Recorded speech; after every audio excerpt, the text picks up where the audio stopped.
Je ne sais pas si vous l'avez lu, mais son surnom était Malard et il ressemblait à un petit canard à sa naissance. Marie Osmond est sous les feux de la rampe depuis la plus grande partie de sa vie. De ses débuts de chanteuse avec sa célèbre famille à son statut de non connu à la télévision, elle semblait avoir tout pour plaire. Mais derrière les sourires et les chansons se cachait une femme qui portait des luttes que le monde n'a jamais vues. Les chagrins d'amour, les batailles cachées et les tragédies ont façonné son parcours d'une manière que les fans ne pouvaient imaginer. Et aujourd'hui, à 65 ans, sa vie ne ressemble rien au passé glamour que nous connaissions autrefois. Rejoignez-nous pour examiner de plus près sa vie d'hier et d'aujourd'hui, l'enfance de Marie Haussmann et ses premiers pas vers la gloire. Olive Marie Osmond est née le 13 octobre 1959 à Ogden, dans l'Utah.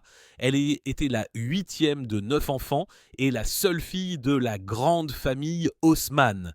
Ses parents, Olive May et George Verle Osmond, ont élevé leurs enfants tant que membres de l'Église de Jésus-Christ des Saints des Derniers Jours. Deux de ses frères, Verle et Tom, sont nés sourds, mais le reste de ses frères ont commencé à se produire très tôt tant que quatuor de barbershop. Leur talent a rapidement attiré l'attention et les a amenés à apparaître dans le Andy Williams Show dans les années 1960. Ce succès est la raison pour laquelle toute la famille a déménagé à Los Angeles, où la musique et la télévision allaient bientôt dominer leur vie. Marie elle-même n'avait que 4 ans lorsqu'elle a fait sa première apparition télévisée dans le Andy Williams Show 1964, alors que la plupart des petites filles passaient que leur enfance avec des jouets et des leçons scolaires. La vie de Marie était étroitement liée au monde du spectacle. Elle était souvent à la maison avec sa mère et ses jeunes frères Verle, Tom, Donnie et Jimmy. De tous ses frères et sœurs, c'est Donnie qui lui était le plus proche. Selon ses propres termes, Marie a un jour déclaré « Donnie et moi étions des compagnons de jeu turbulents qui ne laissaient jamais un instant de repos à notre mère. » Mais ces journées d'enfance n'étaient pas seulement consacrées au jeu. La musique a toujours fait partie de leur vie. Qu'il s'agisse de chanter ensemble, de pratiquer des instruments ou d'écrire des chansons, Marie s'est bien souvenue des années plus tard, 10 ans. Je n'ai jamais connu un jour de ma vie d'enfant où la musique n'était pas jouée, pratiquée, écrite ou chantée.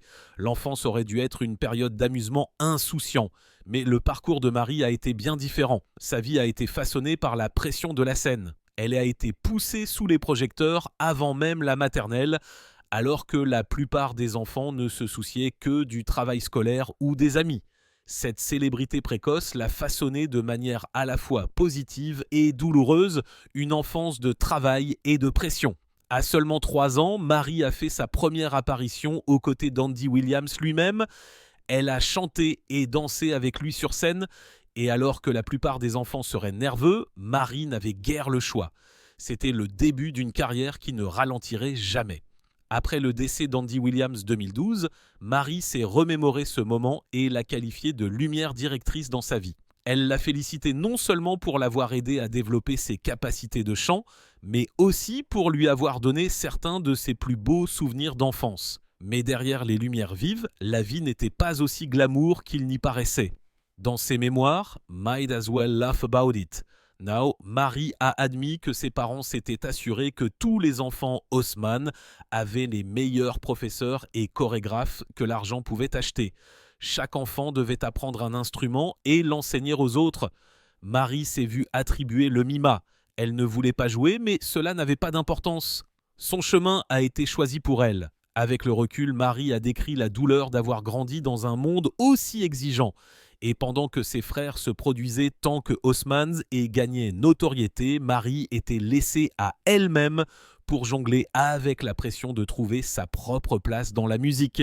Ce qui allait suivre allait changer sa vie à jamais. Star du teenage et percée dans la musique country. 1970, les frères de Marie avaient déjà formé les Haussmann et connaissaient un succès après l'autre.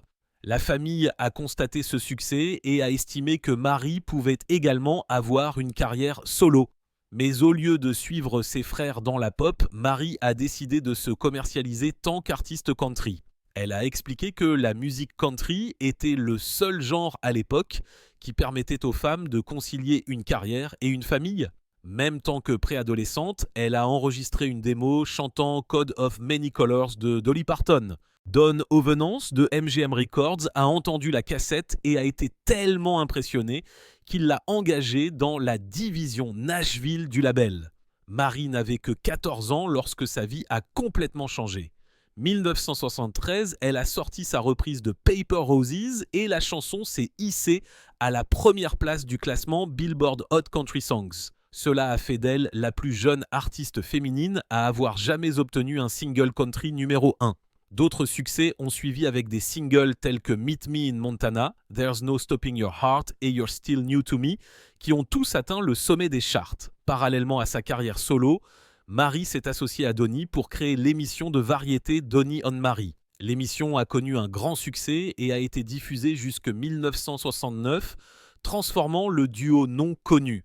Pourtant, derrière les rires, les routines de danse et les duos, Marie portait toujours les mêmes pressions qui pesaient sur elle depuis son enfance. La célébrité lui avait tout donné, mais elle exigeait aussi tout retour. Et à l'arrivée des années 1980, sa carrière et sa vie personnelle ont été confrontées à de nouveaux défis, à des difficultés de réinvention et à une carrière ultérieure. Au début des années 1980, la famille d'Osman a rencontré des difficultés financières et a perdu une grande partie de sa fortune. Pour l'aider, Marie s'est produite aux côtés de ses frères et sœurs, mais elle a aussi essayé de se sortir seule. Elle a lancé sa propre émission de variété appelée Marie, mais elle n'a pas duré longtemps.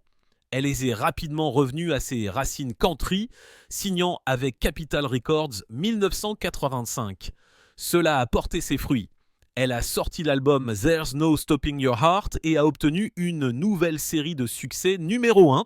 Dans les années 1990, Marie a commencé à se diversifier dans d'autres entreprises. Elle a créé sa propre ligne de poupées de collection qui est devenue très populaire sur le réseau QVC. Elle a également fait ses débuts à Broadway dans Le Roi et moi 1994. De 1998 à 2000, elle s'est réunie avec Donny pour une émission de débat sur un réseau de télévision et elle a profité de cette période pour parler ouvertement de l'une de ses plus grandes de difficultés, la dépression postpartum. Son honnêteté a conduit à la publication de son livre Behind the Smile, My Journey Out of Postpartum Depression, où elle a partagé sa douleur et son cheminement vers la guérison. Au cours des années suivantes, Marie a entrepris d'autres projets, de sa série radiophonique Marie and Friends 2004 à son apparition dans Dancing with the Stars 2007. 2008, elle et Donny se sont réunis une fois de plus, cette fois pour une résidence à l'hôtel Flamingo de Las Vegas. Leur spectacle a duré plus d'une décennie, jusque 2019, prouvant que les fans aimaient toujours le duo de frères et sœurs. Marie n'a jamais cessé de se réinventer. Elle est revenue avec des albums solo comme I Can Do This 2010, Music is Medicine 2016 et Unexpected 2021. Elle a même co-animé The Talk entre 2019 et 2020 et est apparue dans plusieurs films de Lifetime, dont The Christmas Edition 2020. D'une petite fille qui chantait sur scène avec Andy Williams à une star de la country, une actrice de Broadway, une créatrice de poupées et une animatrice de télévision, le parcours de Marie Osman a été long, difficile et inspirant. Parlant de cela, derrière le sourire, elle portait un lourd secret, la lutte secrète contre les troubles de l'alimentation. Au sommet de l'émission Donny et Marie dans les années 1970, elle a été confrontée à une pression intense concernant son poids. Dans une interview accordée à Page Six, elle s'est souvenue d'un moment qui a tout changé. Elle a raconté qu'elle avait été mise à l'écart par un responsable de studio qui lui avait dit « Tu es une honte pour ta famille, tu es grosse. 250 personnes vont perdre leur emploi parce que tu n'arrives guère pas à enlever la nourriture de ta grosse figure. » Des mots comme cela peuvent briser n'importe qui et pour une adolescente, c'était terrible. Dans son livre « Might as well laugh about it now », Marie a expliqué comment ce moment l'avait poussée à adopter des habitudes malsaines. Elle a admis qu'elle mentait disant qu'elle prenait son petit déjeuner et son dîner et pendant 4 jours par semaine, elle ne survivait qu'avec de l'eau mélangée à du jus de citron, du poivre de Cayenne et du sirop d'érable. Elle a avoué « Je n'avais toujours pas l'impression d'être assez mince, même lorsque j'étais trop faible à cause de la faim pour faire les numéros de danse dans l'émission. Ces difficultés ne se sont pas arrêtées une fois l'émission terminée. L'image corporelle a continué à la suivre à l'âge adulte. La mort de la chanteuse Karen Carpenter, 1983, a ouvert les yeux du monde sur les troubles de l'alimentation. Mais pour Marie, ce fut aussi un tournant personnel. Elle s'est rendue compte que la façon dont elle se traitait avait un impact sur ses fans. Des femmes lui ont écrit pour lui demander comment elle pouvait lui ressembler après une grossesse. C'est à ce moment-là qu'elle a admis qu'elle devait changer. Comme elle l'a écrit plus tard, cela a changé mon point de vue sur l'image corporelle à jamais. Mais les troubles de l'alimentation n'étaient pas la seule bataille à laquelle elle était confrontée à cette époque. Une autre blessure est venue de la comparaison constante avec d'autres stars. Vivre avec des insécurités sous les projecteurs, l'émission Donny and Marie a été un grand succès rempli de musique, de comédie et d'apparitions de certaines des plus grandes stars de l'époque. De l'extérieur, cela ressemblait à un emploi de rêve, mais pour Marie, cela ressemblait souvent à un cauchemar. Elle n'avait que 16 ans lorsque l'émission a commencé et elle a avoué plus tard dans ses mémoires « Autant rire maintenant qu'être entourée d'actrices et de chanteuses glamour la faisait se sentir petite. Sa rencontre avec Cher a été l'un de ces moments qui l'ont profondément marquée. Lorsqu'elle et Donny ont été invités dans l'émission Sonny and Cher, elle s'est souvenue à quel point cela avait ébranlé sa confiance. Elle a admis « Je me sentais comme le vilain petit canard. Cher a toujours fait sensation, quoi qu'elle fasse. J'ai cru que j'allais me noyer dans ma maladresse. Cela ne s'est pas arrêté là. » Sur sa propre scène, Marie s'est tenue aux côtés de stars comme Jacqueline Smith, Cheryl Ladd et Farrah Fawcett qui venaient de devenir célèbres grâce à son affiche maillot de bain rouge.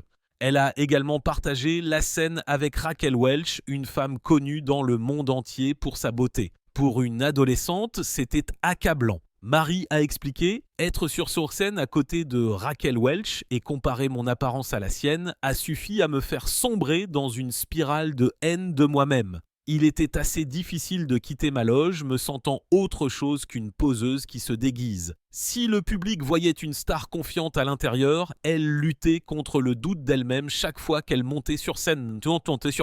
Ces insécurités auraient suffi à briser de nombreuses stars herbes. Mais les défis de Marie sont allés encore plus loin dans des conditions et des expériences dangereuses auxquelles aucun enfant n'aurait dû être confronté. La dure réalité d'être une enfant star. Marie a commencé à travailler à l'âge de 3 ans seulement. Cela signifie qu'elle a grandi dans une industrie où les enfants étaient souvent traités avec peu de considération. Dans ses mémoires Behind the Smile, elle a admis, dans certaines situations, j'étais traité davantage comme un produit que comme une personne. Une histoire qu'elle a partagée était particulièrement choquante. À seulement 11 ans, elle a été emmenée au Japon pour tourner une publicité. Le tournage a eu lieu mer et l'impensable s'est produit. Le bateau a chaviré. Marie s'est soudain retrouvée à nager dans l'océan, entourée de requins. Heureusement, elle a été sauvée. Mais le cauchemar ne s'est pas arrêté là. Au lieu d'être renvoyée chez elle, elle a été forcée de retourner sur le plateau pour continuer à filmer. À la fin de la semaine, elle était déshydratée, couverte d'ampoules à cause des coups de soleil et épuisée. Ce n'était qu'un exemple du peu de protection dont bénéficiaient les jeunes artistes à l'époque. Elle a également décrit avoir été victime d'intimidation dans les studios d'enregistrement, avoir été contrainte de chanter ou de se produire sans poser de questions, ses opinions étant ignorées. Comme elle l'a dit, au fil du temps, j'ai fini par croire et accepter que ma contribution était la moins importante de toutes celles et de celles impliquées dans presque tous les projets. Pour aggraver les choses, les planificateurs financiers engagés par ses parents ont si mal géré leur argent qu'à la fin des années 1960, la famille était au bord de la faillite. Cela s'est produit alors que l'émission Donny et Marie était encore à l'antenne et Marie elle-même travaillait 80 heures par semaine tant qu'adolescente. Lorsque l'émission a été annulée, elle entrait à peine dans l'âge adulte. Mais sa vie était déjà façonnée par des années de dur labeur, de pression et de cicatrices qui mettraient des décennies à guérir. Et ces cicatrices étaient encore plus profondes, comme Marie l'a courageusement révélé des années plus tard, des secrets douloureux et des expériences de mort imminente. Dans son livre Behind the Smile, Marie a écrit des mots qui ont choqué ses fans. Les mauvais traitements peuvent prendre de nombreuses formes. Pour elle, les plus dommageables ont été les abus physiques qu'elle a subis lorsqu'elle était enfant. Elle n'a jamais donné de détails sur la personne responsable, se contentant de préciser qu'il ne s'agissait pas de sa famille. Elle a expliqué que chaque fois son agresseur était quelqu'un que ses parents croyaient sécurité. Elle a été menacée de ne rien dire, sinon sa famille perdrait tout. Pendant des années, elle l'a gardé secret, même pour ses frères. Ce n'est qu'après avoir eu ses propres enfants qu'elle a révélé la vérité. Les effets des abus l'ont suivie jusqu'à l'âge adulte. Elle a écrit que les abus ont un effet débilitant sur l'esprit humain et sur la capacité à fonctionner au quotidien. Même des décennies plus tard, elle a admis qu'elle avait encore du mal à comprendre que le fait d'avoir été lésée ne signifie pas que l'on a fait quelque chose de mal. La douleur de ses souvenirs ne l'a jamais complètement quittée. Mais ces batailles n'étaient pas seulement émotionnelles. À seulement 16 ans, elle a été victime d'un terrible accident de voiture. Elle conduisait lorsqu'elle s'est soudainement évanouie. L'accident a été grave. Marie a heurté le volant si fort qu'elle l'a tordu et a failli perdre un œil. Sa mère, qui était avec elle, a heurté le pare-brise et a subi un affaissement des poumons. Toutes deux ont été transportées d'urgence à l'hôpital et Marie a appris que sa mère pourrait ne pas survivre à la nuit. Allongée à l'hôpital, Marie a dit qu'elle ressentait une culpabilité écrasante. On a l'impression d'avoir pris la vie de sa mère, a-t-elle avoué des années plus tard lors de l'émission The Talk. Mais quelque chose d'étrange s'est produit qui l'a réconfortée. Elle a dit qu'elle avait eu une vision de son grand-père. Elle lui a demandé s'il était venu chercher sa mère. Sa réponse a été simple, non. Il l'a assuré que sa mère ne partait pas. Marie a décrit cela comme un changeur de jeu pour moi à tant de niveaux. Sa mère a survécu. Et pour Marie, cette expérience est devenue la preuve que la paix après la mort était réelle.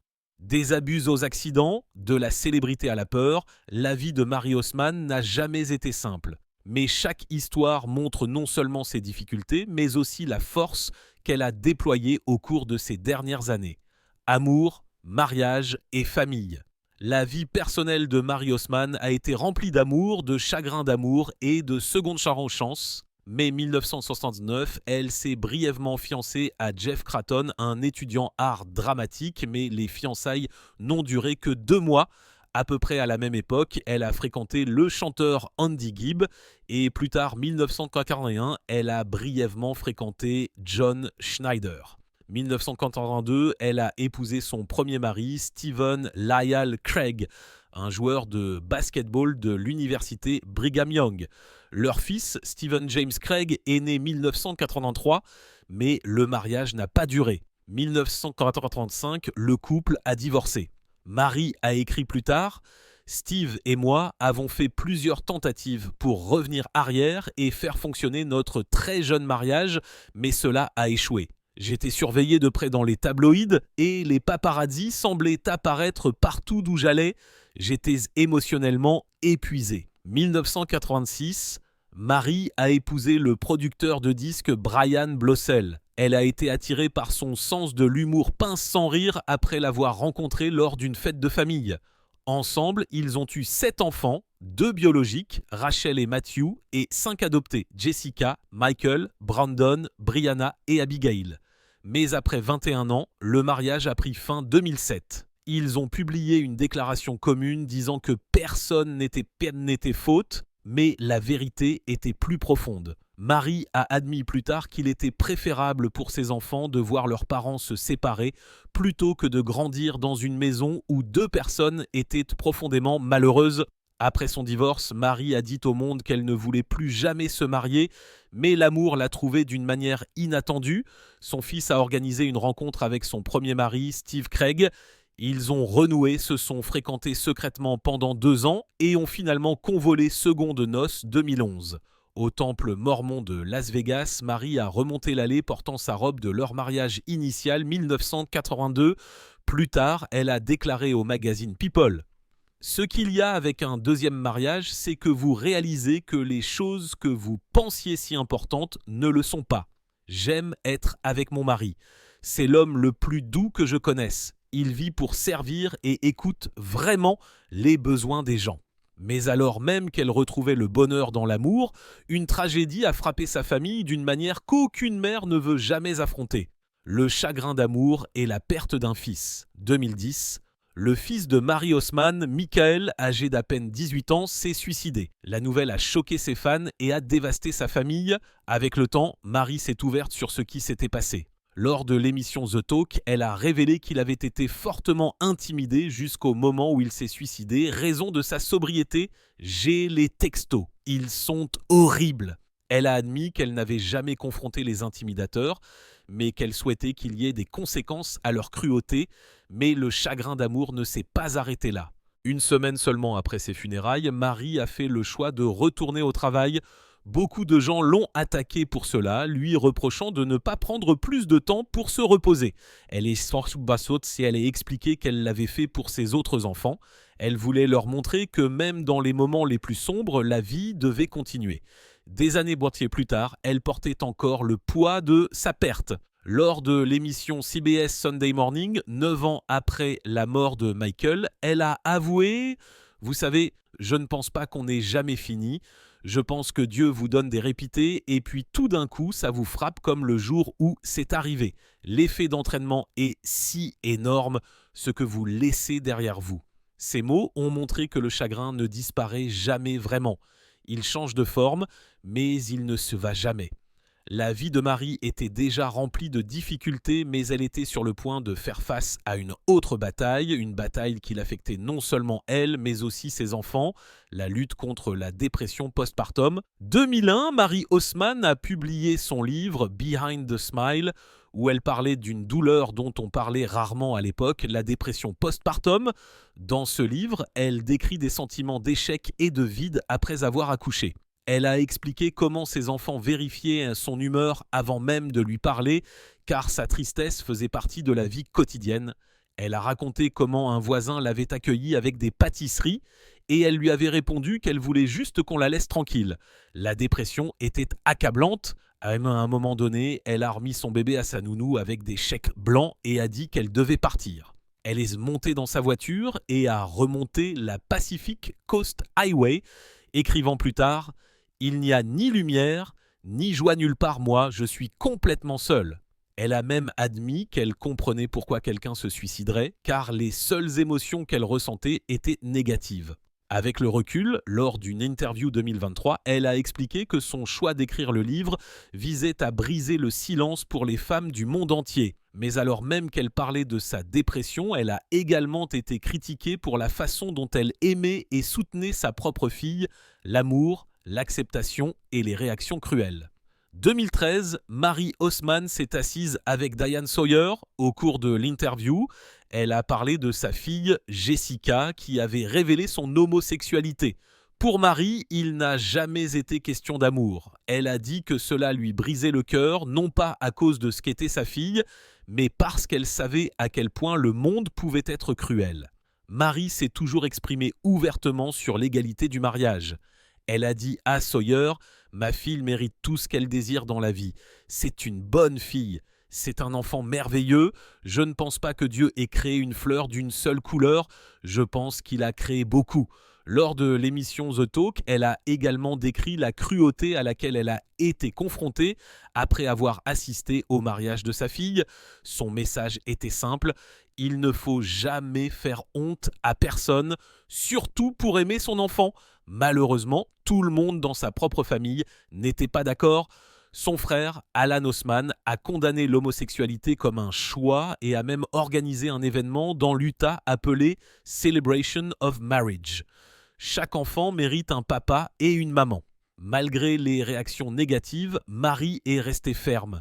Elle a rappelé au monde que l'amour ne doit jamais être conditionnel. Elle croyait que sa fille et chaque enfant méritaient le bonheur. Mais le rejet de sa propre famille a montré à quel point il peut être difficile de vivre selon cette conviction. Et pourtant, à travers le chagrin, la dépression et la tragédie, Marie Haussmann a continué à se tenir debout tant que mère qui faisait passer l'amour avant tout. Mais saviez-vous que Marie Haussmann a fait face à plus de tragédies que la plupart des gens ne pourraient jamais l'imaginer, une famille marquée par la perte. 2004, elle et ses frères et sœurs ont perdu leur mère bien-aimée, Olive.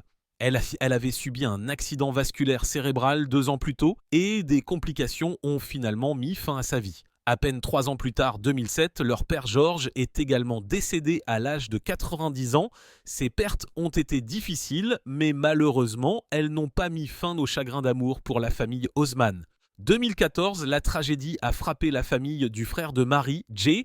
Sa petite fille de 7 ans a été tuée dans un horrible accident lorsqu'elle a été écrasée par la porte d'un camion mouvement. La famille a été dévastée et la douleur n'a fait que croître 2022 lorsque le père de la petite fille, Chris Mortenson, a été abattu lors d'un incident de rage au volant. L'accusé a été arrêté, mais la perte a laissé une autre cicatrice sur la famille. 2018, un nouveau chagrin est survenu lorsque le neveu de Marie, âgé de 33 ans, est décédé subitement, très probablement des suites d'une maladie non diagnostiquée. S'exprimant lors des funérailles, les mots de Marie ont montré sa profonde compréhension du deuil. Elle a dit « Je connais ce sentiment de désespoir total, priant pour se réveiller d'un horrible cauchemar et ne pas pouvoir respirer. Je me souviens de cette tâche apparemment impossible de continuer. » Ces expériences douloureuses auraient suffi à briser n'importe qui, mais le cœur de Marie a été à nouveau mis à l'épreuve avec la perte de quelqu'un qui avait été à ses côtés toute sa vie, son frère Wayne, disant au revoir à Wayne Haussmann. Le 1er janvier 2025, Wayne Haussmann est décédé après avoir subi un accident vasculaire cérébral massif. Pour Marie, la douleur était presque trop forte pour être exprimée avec des mots. Elle a partagé ses sentiments sur Instagram, expliquant qu'elle avait fait une pause dans les médias sociaux, mais qu'elle sentait qu'elle devait lui rendre hommage. Elle a rappelé que quelques semaines seulement avant sa mort, elle avait ressenti un fort besoin de lui rendre visite. J'ai vraiment senti l'esprit me forcer à aller le voir et je suis tellement reconnaissante d'avoir écouté ce que je ressentais. Je chérirai ces heures que j'ai passées avec lui pour le reste de ma vie. Je ne savais pas que quelques jours seulement après ma visite, il allait subir un accident vasculaire cérébral massif. Marie a admis que depuis la mort de Wayne, elle n'avait pas été mesure de donner des interviews ou de s'exprimer beaucoup public, disant « La vérité est que c'est trop difficile à exprimer avec des mots ». Elle l'a qualifié de l'un des hommes les plus aimants qu'elle ait jamais connus et a dit que son décès laissait un autre trou géant dans mon cœur. Marie s'est souvenue de Wayne non seulement comme un artiste talentueux, mais aussi comme son frère, son endroit sûr, celui vers qui elle se tournait pour obtenir des conseils et de longues conversations. Elle a salué son amour pour sa femme Cathy et son dévouement à ses enfants et petits-enfants. Elle a terminé son hommage par des mots émouvants. « Wayne, je ne pourrais pas chérir davantage le don que Dieu m'a fait que d'être aimé par toi dans cette vie. Tu es un vrai frère aimant et tu vas terriblement me manquer. Je témoigne éternellement de mon grand amour pour toi, de toutes les fibres de mon cœur et de mon âme. » La famille Haussmann s'est réunie dans le deuil, se souvenant de l'héritage de Wayne, une nouvelle saison de la vie. Avril 2025, Marie est revenue sur les médias sociaux avec un message sincère. Elle a admis qu'elle s'était éloignée pendant un certain temps pour passer du temps avec sa famille et suivre ce qu'elle pensait être la direction de Dieu. « Ma famille a toujours été ma priorité », a-t-elle écrit, et cette saison m'a apporté des expériences merveilleuses et uniques avec elle. Elle a expliqué que le fait de s'éloigner des projecteurs lui avait donné ce qu'elle appelait la vie la plus normale qu'elle ait jamais vécue. Ayant joué depuis l'âge de 3 ans, Marie a ri, disant qu'elle n'avait jamais vraiment su ce qu'était la normalité. Pourtant, elle a embrassé la joie d'être présente avec ses enfants et petits-enfants. Une histoire qu'elle a partagée a montré à quel point cela comptait pour elle.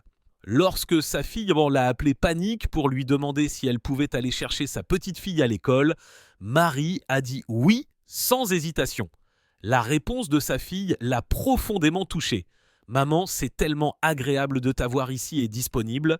Merci beaucoup de m'avoir aidé aujourd'hui, cela représente le monde pour moi. » Marie a dit que ces mots signifiaient plus que n'importe quel prix ou distinction qu'elle ait jamais reçu. Son message était rempli de gratitude et de foi. Elle a rappelé à ses followers que la vie est faite de choix, d'amour et de service. Elle a écrit que les défis peuvent faire de nous de meilleures personnes si nous le leur permettons. enseignement de l'humilité, de la compassion et de la force.